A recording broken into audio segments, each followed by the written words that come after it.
Hello students, मैं अखिलेश तिवारी आज आप सबको फिर माध्यमिक शिक्षा परिषद की बुक जो है बही खाता एवं लेखा शास्त्र के ह्रास अध्याय की दूसरे वीडियो लेक्चर को लेके आया हूं। पहले वीडियो लेक्चर में मैंने आप सभी को ह्रास से संबंधित परिभाषाएं, ह्रास के कारण, ह्रास की विशेषताएं और जर्नल एंट्री को बताया था कि ह्रास के संबंधित क्या जर्नल एंट्री यानी लेखा की जाती है।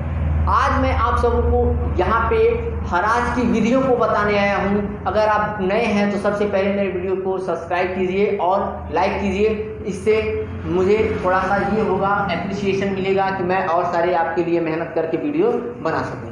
तो चलिए मैं आपको आज यहाँ पे ह्रास से संबंधित चीज़ों को बताने आया हूँ। ह्रास की विधियाँ यानी ह्रास की पद्धति क्या होती है, मेथड्स क्या होती हैं। तो देखो, वैसे तो हमारे बुक में 17 ह्रास को लगाने की 17 विधियों का वर्णन किया गया है, ठीक, जिनमें से कुछ मैंने पहले भी आपको बता चुका हूँ कि ये चैप्टर जो है, ये वीडियो लेक्चर और ये कह सकते हैं ये चैप्टर सारे क्लासों में काम आने वाला है। जैसे कि क्या आपके सीबीएसई बोर्ड में भी है, यूपी बोर्ड में भी है, बीकॉम में भी है, ठीक, बीकॉम ऑनर्स में भी एप्रिसिएशन कहीं कहीं मिल जाता है। तो आपको इन सारी चीज़ों को क्या करना पड़ेगा, अच्छे से पढ़ना पड़ेगा।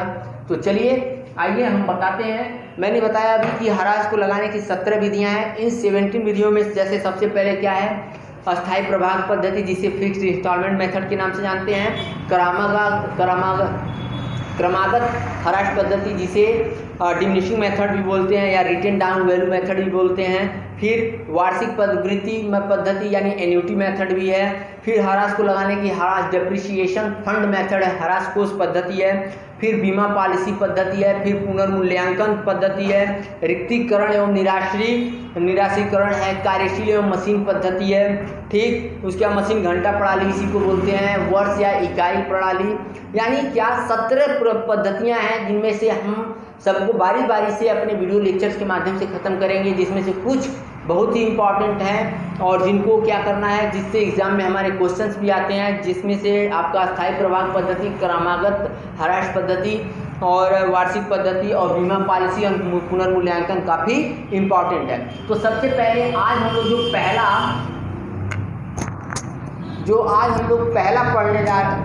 पहला वीडियो हम लोग पढ़ने जा रहे हैं, पहली पद्धति, वो पद्धति क्या है, तो वो पद्धति है अस्थायी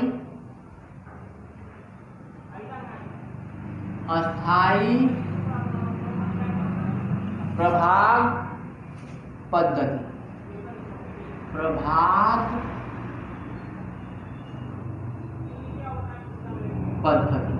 अच्छा, एक चीज देखना, इसी को बोलते हैं फिक्स्ड इंस्टॉलमेंट मेथड। नाम से इसके क्लियर होगा क्या, फिक्स्ड इंस्टॉलमेंट मेथड।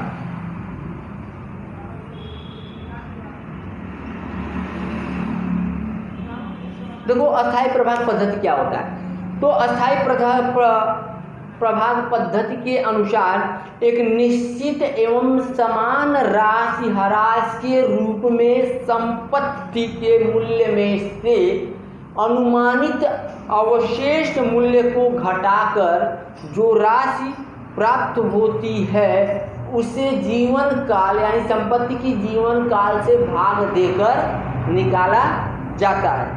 यानी प्रतिवर्ष ह्रास के रूप में उक्त राशि घटाने के बाद क्या किया जाता है, उसी राशि को प्रतिवर्ष घटाया जाता है।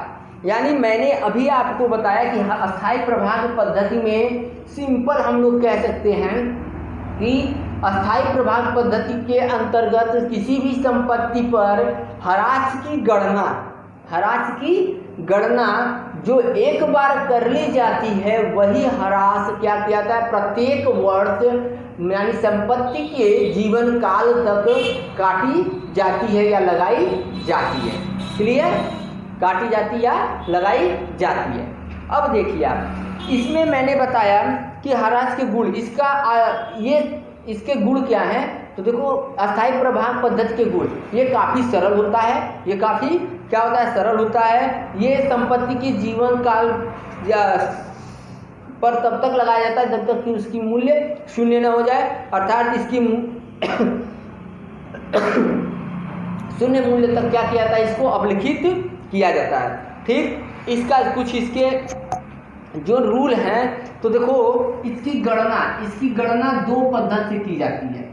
इसकी गणना दो, यानी अस्थाई प्रभाग पद्धति को दो तरीके से निकाला जाता है। पहला, अनुमानित संपत्ति के, देखो संपत्ति के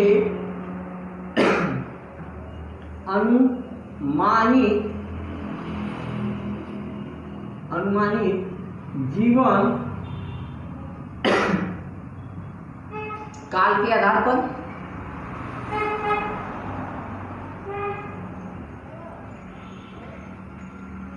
दिख रहा है, और दूसरा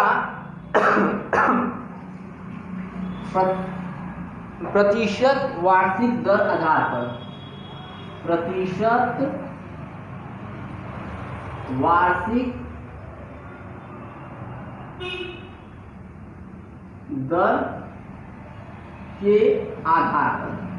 अच्छा, अब एक चीज देखिए, इसमें आपको दिख रहा होगा कि अस्थाई प्रभाग पद्धति में ह्रास निकालने की, ह्रास को गणना करने की दो विधियां हैं। पहली विधि में बोला गया है कि संपत्ति की अनुमानित जीवन काल पर, जो मैंने आपको बताया कि संपत्ति की एक अनुमानित जीवन काल निकाली जाती है,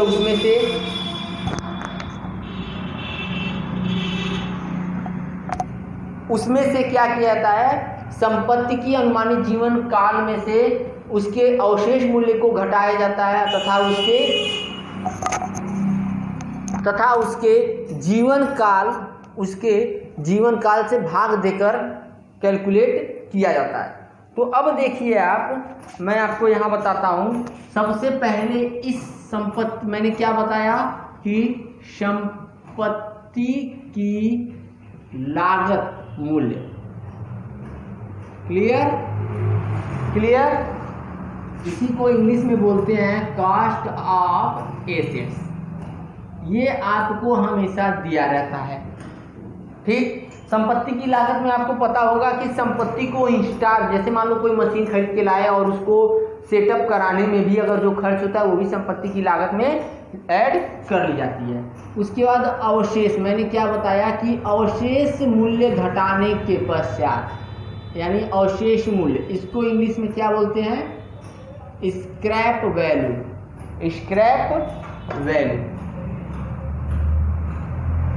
ठीक, स्क्रैप वैल्यू अपॉन, मैंने क्या बताया, अनुमानित जीवन काल, यानी क्या, संभावित या अनुमानित जीवन काल, इसे क्या बोलते हैं, एक्सपेक्टेड या estimated life of asset, estimated life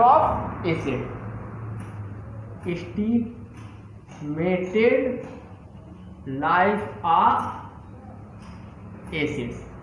ये हमारा क्या होता है, ह्रास निकालने की, यानी क्या, इसे बोलते हैं क्या, वार्षिक ह्रास। क्लियर, इसे वार्षिक ह्रास बोलते हैं। अब इसके बाद देखो प्रतिशत का मतलब क्या होता है, अगर हमको क्या दिया रहेगा, ह्रास का दर दिया रहेगा कि जो कंपनी है वो संपत्ति पर एक निश्चित प्रतिशत के हिसाब से ह्रास लगाती है, तो वहाँ पे हम लोग क्या बोलते हैं, प्रतिशत मेथड का, यानी जब हमको ह्रास किस दर से लगाना है और वो दर क्वेश्चन में दिया हो तो हम इस मेथड का उपयोग करते हैं। इसमें क्या होता है, संपत्ति की लागत कुछ नहीं है, एकदम इजी है। संपत्ति की लागत बच्चों का खेल है, आप लोग इतने तेज हो आराम से कर लोगे। कॉस्ट ऑफ एसेट इनटू ह्रास की दर, यानी क्या, ह्रास की दर, इसे क्या बोल सकते हैं, रेट ऑफ डेप्रिसिएशन, और अपान क्या करेंगे, 100, जहां ह्रास होता है वहां क्या हो जाता है, 100 हो जाता है। अच्छा चलो मैं एक एग्जांपल ले लेता हूं। ठीक, दोनों के लिए एक एक एग्जांपल से आपको यहीं पे समझा देता हूं। मान लो अगर कह रहा है कि 1 जनवरी को, मान लो 1 मार्च को एक कंपनी ने 10,000 रुपये का एक फर्नीचर खरीदा और प्रत्येक वर्ष के अंत में मूल लागत पर 5% वार्षिक ह्रास अपलिखित की जाती है, तो ह्रास की गणना कीजिए। मैंने क्या बताया कि संपत्ति कितने की है, संपत्ति 10,000 रुपये की है। डेप्रिसिएशन का रेट क्या है, तो डेप्रिसिएशन काटना है एट द रेट ऑफ 10%। ठीक, तो वार्षिक ह्रास की गणना कीजिए। तो वार्षिक संपत्ति की लागत देखो कितना हो जाएगी, ये संपत्ति की लागत दी हुई है। ठीक, तो यहाँ लिख लेंगे 10,000। ह्रास की दर 10% हर साल के लिए है, अपान 100 हो जाएगा। कितना, 1,2 यानी 1,000 रुपये प्रति वर्ष क्या किया जाएगा, ह्रास काटा जाएगा। ह्रास काटा जाएगा। और ये ह्रास कब तक काटा जाएगा, हर साल। तो हर 1,000 इस साल काटेंगे। और कैसे काटते हैं, तो अभी मैं आपको इसके लिए एक न्यूमेरिकल बताता हूँ और अभी इस पे भी आपको एक न्यूमेरिकल कराता हूँ। ये क्वेश्चन में दिया है कि मान लो कोई संपत्ति है 10,000, इसी को ले लो, मान लो ये, और इसका अवशेष मूल्य मान लो दे दिया कि अवशेष मूल्य कितना बचेगा, 500, चलो 1,000 रुपये मान लो, अवशेष मूल्य 1,000 है। अब दर वाले को छोड़ दो, दर वाले को ध्यान में न रखो, संपत्ति की लागत दिया है, अवशेष मूल्य दिया है, और इसकी जो लाइफ है यानी जीवन काल, ये माना गया है कि जो संपत्ति खरीद के लाई गई है वो 9 साल तक बिजनेस में रहेगी। तो संपत्ति की लागत 10,000, अवशेष मूल्य 1,000 और अनुमानित जीवन काल 9 वर्ष। तो ये कितना हो जाएगा, 9,000 और 9 साल तक। तो 1,000 रुपये क्या होगा, हर साल प्रति वर्ष क्या किया जाएगा, ह्रास काटा जाएगा, प्रति वर्ष ह्रास काटा जाएगा। आपको समझ में मेरे हिसाब से आ गया होगा कि अस्थाई प्रभाग पद्धति में किस तरह से दो तरीके हैं डेप्रिसिएशन कैलकुलेट करने का। पहले में अनुमानित जीवन काल के आधार पर काटा जाता है, दूसरे में प्रतिशत के आधार पे। अनुमानित जीवन काल का मैंने फार्मूला यहाँ पे लिखा हुआ है और यहाँ पे मैंने प्रतिशत की फार्मूला लिखा हुआ है, दोनों के एग्जाम्पल मैंने बता दिए। तो आई थिंक आपको ये चीज़ समझ में आई होगी। ठीक, इस पे आपको मैं क्वेश्चन लगाने के लिए खुद से बोल सकता हूँ और मैं खुद भी बता सकता हूँ। जब डेप्रिसिएशन का, चलो मैं ही बता देता हूँ एक क्वेश्चन आपको। चलिए मैं इसमें आपको एग्जांपल बताता हूँ कि मान लीजिए एक कंपनी ने अस्थाई संपत्ति खरीदी, फर्नीचर मान लीजिए फर्नीचर है, और फर्नीचर की जो लागत मूल्य है वो 5,000 रुपये की है। वार्षिक ह्रास की दर, यानी क्वेश्चन में बोला है कि 1 अप्रैल 16 को एक कंपनी ने अस्थाई संपत्ति फर्नीचर 5,000 रुपये की खरीदी, जिसपे 10% वार्षिक ह्रास लगानी है। तो अपलिखित किया जाएगा। प्रथम 3 वर्षों के लिए ह्रास ज्ञात कीजिए। क्वेश्चन में बोलेगा क्या कि प्रथम 3 वर्ष या पूरा। तो ठीक, प्रथम तो हम यहाँ पे आपको प्रथम 3 वर्ष के लिए बता रहे हैं। अगर ऐसे ही आपको अगर क्वेश्चन में पूरे साल का यानी पूरे लाइफ का बोलता है तो आप पूरे लाइफ का भी लगा सकते हैं। तो सबसे पहले हमको क्या करना पड़ेगी, हमको करना पड़ेगा कि हमें ह्रास की मूल्य की गणना करनी पड़ेगी कि हमें प्रतिवर्ष कितना ह्रास। तो मैंने अभी आपको यहाँ पे दर वाले में मैंने आपको एक फार्मूला बताया कि पहले लागत मूल्य 5,000 गुणे ह्रास की दर, तो ये 10% है वार्षिक, यानी 500 रुपये प्रति वर्ष क्या काटा जाएगा, प्रतिवर्ष ह्रास काटा जाएगा। यानी अब देखो, तो सबसे पहले मैंने यहाँ पे लिखा हुआ है, ऑलरेडी मैंने लिखा हुआ है बैंक अकाउंट सब, क्योंकि देखो खरीद के लाएंगे तो पैसा जाएगा हमारे पास से, तो लिखेंगे क्या, टू बैंक। अब यहाँ पे हम लिखेंगे कितने का मशीन फर्नीचर लाए, 5,000 रुपये की। 5,000 रुपये की मैंने क्या लाया, फर्नीचर। 31 मार्च 17, यानी क्या फाइनेंशियल ईयर 16 से 17। तो यहाँ पे पहले वर्ष जब आप लगाएंगे तो क्या लिखेंगे, बाई डेप्रिसिएशन। सबसे पहले डेप्रिसिएशन चार्ज होगा और ह्रास को कितने का, तो प्रति वर्ष 500 रुपये, यहाँ आया 500, तो यहाँ लिखेंगे कितना 500। अब यहाँ क्या बचेगा, तो यहाँ मशीन की बची हुई मूल्य यानी क्या, बाई बैलेंस CD आएगा, और ये कितना आएगा, तो अगर यहाँ 5000 का है तो यहाँ भी कितना आएगा 5000, तो 5000 लिखेंगे, जिसमें से 500 क्या हो गया, ह्रास कर दिया, तो मशीन अब कितने की वैल्यू की बची, 4500। दूसरे साल आएंगे 1 अप्रैल 1700, तो यहाँ क्या लिखेंगे, टू बैलेंस BD ब्रांड बैलेंस लाया जाएगा कितना 4500, क्लियर है। यहाँ फिर 31 मार्च 18 को बाई डेप्रिसिएशन, और ये डेप्रिसिएशन कितना कटेगा फिर, क्योंकि अस्थायी क्रमागत पद्धति है, एक बार जो डेप्रिसिएशन कट जाता है वही डेप्रिसिएशन हर साल लगता है, तो यहाँ भी 500, और यहाँ क्या लिखेंगे, बाई बैलेंस CD। अच्छा ये बताओ, यहाँ 4500 लिखेंगे, ठीक, यहाँ भी कितना हो जाना चाहिए 4500, 500 डिप्रिसिएशन कर दिया, तो बैलेंस कितना बचेगा 4000, क्लियर। ये आएगा हमारा यहाँ 1 अप्रैल 2018 को, यहाँ लिखेंगे फिर टू बैलेंस BD, और यहाँ कितना लिखेंगे 4000 लिखेंगे, और यहाँ क्या लिखेंगे 31 मार्च 19 को लिखेंगे बाई डेप्रिसिएशन, इस साल भी 500 रुपये का डेप्रिसिएशन चार्ज होगा, और यहाँ बाई बैलेंस CD, और ये बताओ बैलेंस कितना बचेगा, तो 4000 में से 500 का डेप्रिसिएशन कट गया तो 3500 रुपये, और यहाँ 4000 बराबर 3 वर्षों के लिए बोला था, तो प्रथम वर्ष, द्वितीय वर्ष, तृतीय वर्ष, यहाँ आ जाएंगे 1 अप्रैल 19 को, और यहाँ लिख देंगे टू बैलेंस BD, और अमाउंट क्या लिखेंगे 3500, क्लियर 3500, यानी मैंने 3 साल का लगाया, और अगर ये कहता कि पूरे लाइफ टाइम के लिए लगाओ